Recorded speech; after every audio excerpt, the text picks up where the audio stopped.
Today's Thursday, May 21st. This is the 1973 fully restored Cadillac clock from my friend Evan in New Jersey. This is a full restoration of the unit.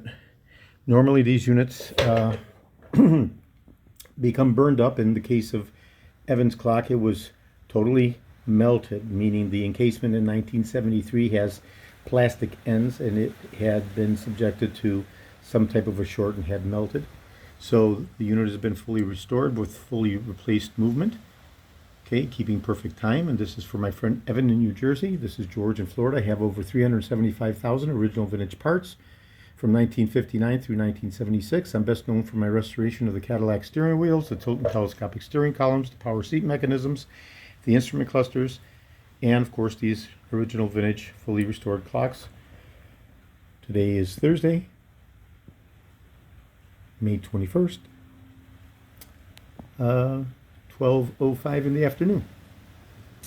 Thank you very kindly. This is Eldorado George in Florida.